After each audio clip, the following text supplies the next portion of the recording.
Thanks for joining us for CBN News Today. I'm Charlene Israel. And I'm Ephraim Graham. The water crisis in West Virginia could soon come to an end days after a toxic chemical spilled into the state's water system.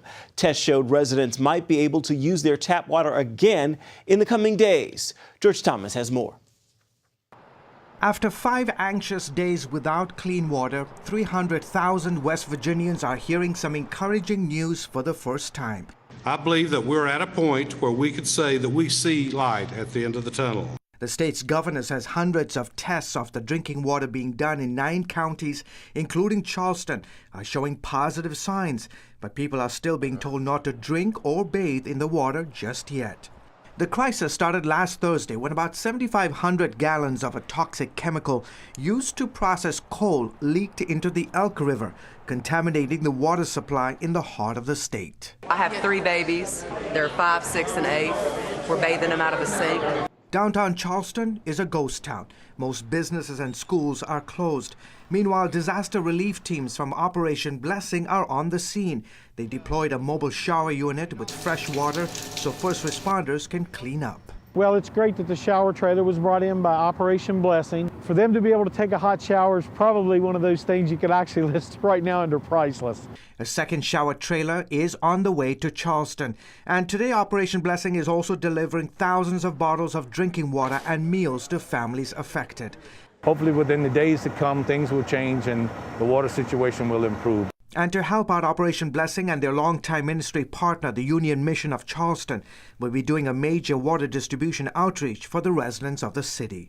George Thomas, CBN News. Wild weather across the country following last week's deep freeze. Over the weekend, powerful storms roared down south. In North Carolina, hurricane-strength winds destroyed a condominium complex. And in Georgia, 2 girls had to be rescued after a tree fell onto their home. A big thaw from Pennsylvania to Maine is causing major flooding concerns for millions. In Vermont, roads have been closed and some residents are being forced to use sandbags. And in western New York, homes and yards look like swimming pools. Crews had to use boats and even a bulldozer to rescue residents trapped by rising water. This is the worst I've ever seen it. We've lived here for 20 years and I've never seen the water ever come up this high. More flooding is expected in the coming days. The U.S. Supreme Court will decide if President Obama went too far in bypassing the Senate to appoint high-level officials. The High Court is hearing arguments today. The case focuses on a 2-year-old dispute over his recess appointments to the Labor Board and the Consumer Protection Bureau.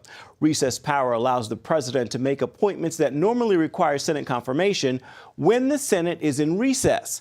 But Senate Republicans say they were not in recess at that time. And 3 federal appeals courts have already ruled the president overstepped his authority. The Obama administration is facing new accusations over its regulations that hurt the coal industry.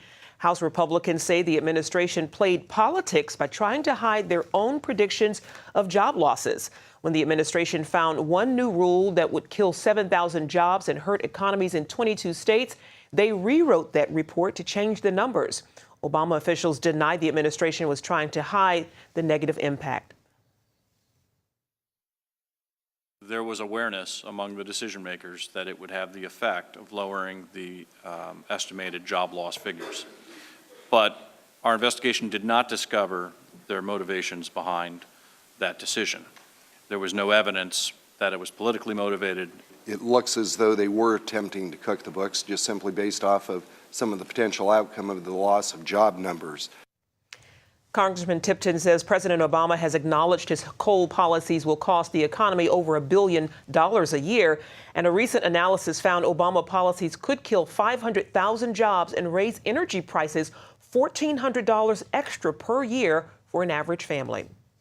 Iran and 6 world powers have agreed on the terms for implementing the recent nuclear deal. That agreement kicks in January 20th. Then there'll be 6 months for a final deal to be reached. During that time period, Iran has agreed to limit uranium enrichment and to open its nuclear program to daily inspections. In return, the U.S. and other countries will ease economic sanctions. Secretary of State John Kerry says the deal is a step toward long-term peace with Iran. Al-Qaeda-linked groups in Syria may be trying to recruit Americans who travel to the country. The head of the FBI says it's one of his greatest concerns. James Comey told reporters dozens of Americans have traveled to Syria to take part in the civil war. And while there, Syrian militants have been teaching them terrorism techniques to use once back in America. Comey says the FBI is devoting resources to find Americans who may have been recruited. Vice President Joe Biden is in Jerusalem for the memorial honoring former Israeli Prime Minister and military legend Ariel Sharon. Sharon died this weekend after living in a coma more than 8 years, caused by a massive cerebral hemorrhage in 2005. Chris Mitchell looks back at one of Israel's most influential leaders. His stroke took him down at the height of his power, but Sharon's legacy lives on in Israel, for better and for worse. Older generations remember him as the brilliant and daring general with the swagger, hero of the desert in Israel's 3 major wars from 1948 to 1973. But he also became a symbol of Israel's occupation of Lebanon in 1982.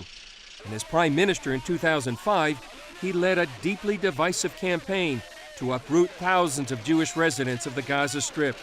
It was done in the name of peace. But Sharon missed the years of rocket attacks on Israel and that Hamas takeover of Gaza that followed the pullout. Sharon believed Jews had a right to visit their holiest site on Jerusalem's Temple Mount. But when he went there in 2000, the Palestinians launched a second violent uprising, or intifada. Israelis elected him prime minister just a few months later. He was the last prime minister that actually fought in our war of independence when Israel regained its independence and sovereignty back in 1948. Sharon was one of modern Israel's most popular prime ministers. His battlefield exploits earned him the name the Bulldozer.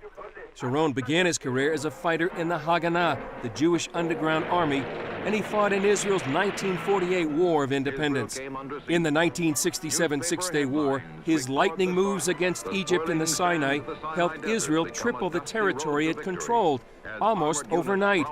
In 1973, with Israel in desperate straits after it was attacked on the holy day of Yom Kippur, Sharon's bold maneuver trapped the Egyptian Third Army and turned the tide of the war. But in Israel's next war, Lebanon in 1982, Sharon was disgraced. Many blamed him for failing to prevent a massacre of Palestinians in the Sabra and Shatila refugee camps. He resigned as defense minister, but stayed in the mainstream of Israeli political life. He also helped mastermind the Jewish settlement building in Judea, Samaria, and the Gaza Strip, seizing on their strategic value. All those communities that we built in Judea, Samaria, Gaza district, the Golan Heights, they are not obstacle to peace, they are obstacle to war. His legacy will be of great leadership. He was very, very proud of his Jewishness. He was very proud of Jewish history. He felt the responsibility for the Jewish people and the Jewish history and the reconnection of the Jews to their land. His commitment to the settlements was so strong that many Israelis were stunned when Sharon proposed and then completed his controversial plan to evacuate Jews from the Gaza Strip. As the leader known as Arik is laid to rest, Israel is surrounded by unstable enemies on nearly every side. But the Jewish state is stronger than ever, and millions of Israelis know that is due, in some measure, to Ariel Sharon. Chris Mitchell, CBN News, Jerusalem. A Texas battle over life support and an unborn baby is drawing national attention. The family of the pregnant woman wants to remove her life support, even though her unborn baby is close to 21 weeks. The hospital says it's following state law in keeping her on life support until the viability of the fetus can be determined. But the family's attorneys are challenging the hospital in trying to keep the family's wishes. We both knew that we didn't want to be on life support. This family deserves peace and closure. There's a second person here, and that's the unborn baby. While some think it's unethical to keep the mom alive, pro-life protesters say the hospital is doing the right thing by protecting an unborn child. Officials in El Salvador are investigating the murders of 6 evangelical church members. The victims are ages 16 to 54, and they were found shot to death Saturday night in a state near the border with Guatemala. Press reports say they were riddled with bullets. So far, investigators have no clues as to why the church members were targeted. Armed gangs control rural areas of the Central American nation and are blamed for the country's high murder rate. Police in Scotland arrested an American Christian for publicly preaching against sexual sin. Former Los Angeles Deputy Sheriff Tony Mayano is charged with breach of peace and homophobic aggravation. He's seen here in this video taken last year in a confrontation with police in London after he publicly called homosexuality a sin. Now it's happened again. The UK legal group Christian Concern reports Mayano was part of a street preaching team. When he began to preach about sexual sins, a woman became aggravated and shouted that her son was gay. She called the police, who arrested the preacher and held him overnight. He now has to appear at trial on April 22nd. Coming up, a decorated Navy SEAL shares how he made it out of the war zone as a lone survivor and why he went back in. The Navy SEAL drama Lone Survivor topped the box office this weekend. The movie earned $38.5 million domestically, according to Universal Studios estimates. That is the second biggest box office opening for the month of January. The film is based on Marcus Luttrell's memoir about his Navy SEAL team on a mission in Afghanistan. And that movie tells the true story of incredible bravery in battle. Mark Martin spoke with Luttrell, who's on a mission to tell the world about the courage and sacrifice of America's military. Marcus Luttrell became known worldwide as the lone survivor of a deadly battle in the mountains of Afghanistan. The 2005 Operation Red Wing ultimately led to the largest loss of life in Navy SEAL history. 2 years later, Luttrell told CBN News that he talked to God while in battle and prayed that he would survive so that the courage of his comrades would not be forgotten. Luttrell wrote about his experience in the New York Times bestseller Lone Survivor. I made a promise to my guys when I came to, and I crawled inside that mountain. I was just like, hey, you get me out of here, and I'll tell everybody how brave these guys fought. I said that, and I was like, I'll get out of here just to do that. I was like, I ain't gonna die out here. No way. What followed is the focus of the retired Navy SEAL's new book, Service.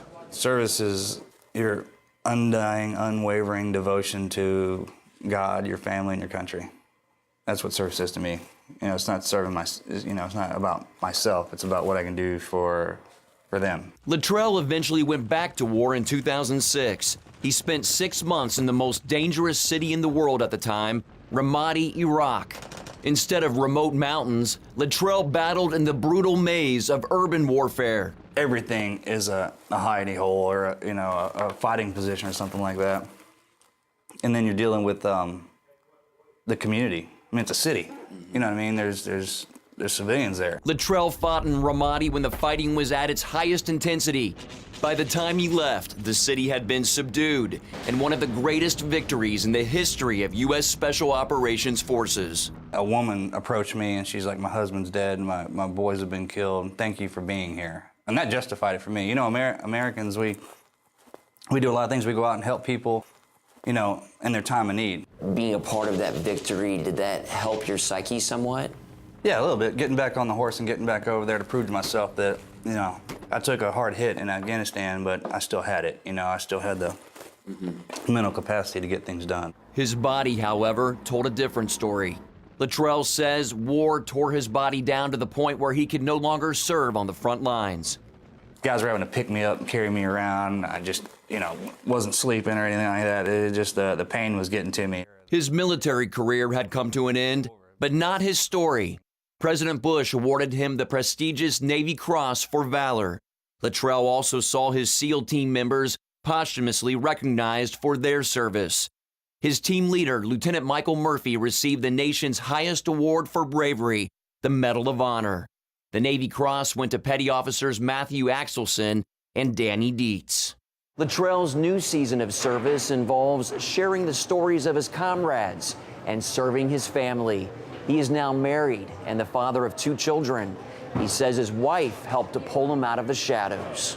I write a journal to my wife every day. You know, I write her letters and stuff like that, and at the end of it, I say, you know, thank God for you.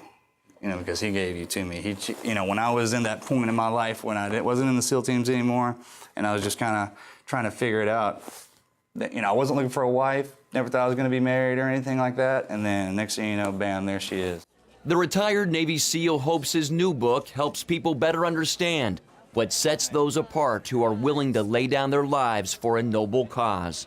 I've been willing to die for any of my teammates.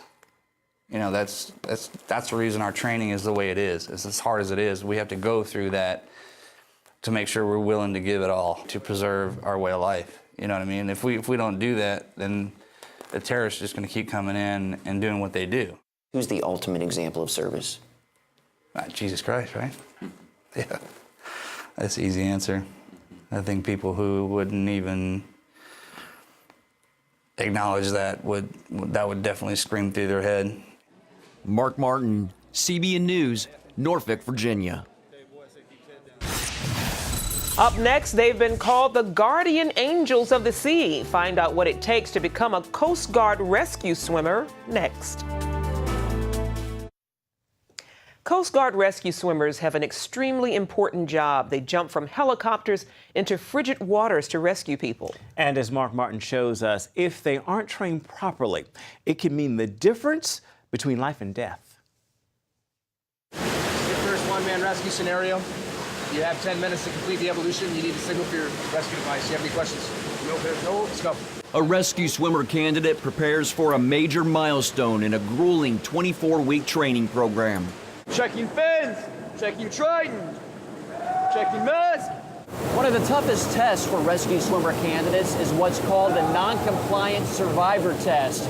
After jumping off this 15-foot platform into the pool below, the rescue swimmer must then safely get control of an uncooperative swimmer and put that swimmer into this rescue harness. All right, sir. Ready to go on that. Keep your arms flat, okay? Fire station, please. Ready to go. Playing the victim, an instructor at the Aviation Technical Training Center in Elizabeth City, North Carolina. Others grade the test from inside and outside the pool, critiquing every move. The rescue swimmer gets 3 tries to pass. Fail the test, and you pack your bags. A lot's at stake for these Coast Guard airmen. They've already invested 10 weeks in the most demanding training program in the Coast Guard. Approximately 65 to 70% will not make it through the program. Although we get some incredibly gifted athletes into our program, the toughest part of this training is definitely in the pool. And it's a combination of persistence, courage, comfort in the water. And, you know, some of the students have it and some don't. If they do, we can enhance it. And if they don't, there's nothing you can do to give them that. But we do everything that we can for those who are determined to make it through the program to see that they will succeed. That includes 20-year-old Tyler Poole, one of the few to pass the non-compliant survivor test. If you're going to do it, like full-heartedness, don't come in halfway. Like, it's got to be everything. Like, for me, there's nothing else. I'm stuck here for another, not here, but in the Coast Guard for another 5 years. And there's nothing else here I want to do besides be a rescue swimmer. So if you're going to do it, go all the way. Poole says the 2006 film The Guardian, starring Kevin Costner and Ashton Kutcher, inspired him to be a Coast Guard rescue swimmer. Chief Ken Keast is one of the instructors. I coined the phrase, we are the guardian angels. You know, people are out there in distress. It's dark, it's stormy. They're at their most worst, and they're more than likely praying to Jesus to save them. And who comes overhead? Their guardian angel in an orange helicopter, and they deploy a Coast Guard rescue swimmer. In 2011, the Coast Guard reported it saved the lives of around 3 out of 4 people it went after on the water. Coast Guard helicopter crews save approximately 850 lives each year. In 2005, that number spiked to around 7,500, the vast majority being Hurricane Katrina victims. Keast, a rescue swimmer for 22 years, knows firsthand the importance of the job. His Christian faith also motivates him to see recruits succeed. I pray every day for these students. I get on my knees in my office before I come out and before they get in the pool, and I just ask for his guiding strength and the Holy Spirit to fill these students with courage, strength, and endurance that they all make it through this school. We need these students through this school. Instructor Petty Officer First Class Rob Morgan says the fleet's current number of rescue swimmers is around 80% of the ideal total. He says a recently revamped training program will help grow that number without compromising skill level. I think the way we've designed the program, what it's done is it's actually done a good job at building these students up rather than weeding them out. Give a hand to the guy that wrote our fitness program, has done a good job, and they're actually getting stronger, the ones that are focused. A new multi-million-dollar training facility can also be credited with producing tougher students. Keast demonstrates a touchscreen control panel that produces waves in the pool, turns on fans which can simulate 70-mile-per-hour winds, triggers nozzles which spray sheets of rain, and controls dozens of sound effects: thunder, rotors, jets, foghorns, and sirens, just to name a few. 28-year-old Graham McGinnis recently graduated from the Rescue Swimmer School. It was his second try, yet his perseverance paid off. New Orleans is his next assignment. I've learned so much about myself, and I've learned so much about the power of God and what He really can do when you need Him the most, especially. So, it's been a big journey. It's been a lot for me. A lot of prayer for you? Absolutely, absolutely. It's amazing where you can squeeze in a prayer. When as long as you got a spare second, you got time to make a prayer. Like Keast, McGinnis is a Christian. He says he was 8 years old when he knew he wanted to be a rescue swimmer. God's got a higher calling for me, and for me, it's jumping out of helicopters. And rescuing those in the waters below. Mark Martin, CBN News, Elizabeth City, North Carolina. Finally today, Operation Blessing is using remote-controlled drones to help relief efforts in disaster zones. The drones are able to view the scale of destruction, providing a perspective that wouldn't otherwise be accessible during a first responder stage of a large disaster. Teams used a drone in response to the Philippines typhoon back in November. It allowed them to see the magnitude of the destruction as well as the needs of the victims. Now, you can find out more about what Operation Blessing is doing by going to their website, ob.org. Well, that's going to do it for now. On CBN News Today, you can find more of our coverage of the issues you care most about at cbnnews.com. Hope you'll join us right here again next time. Make it a marvelous Monday, everybody.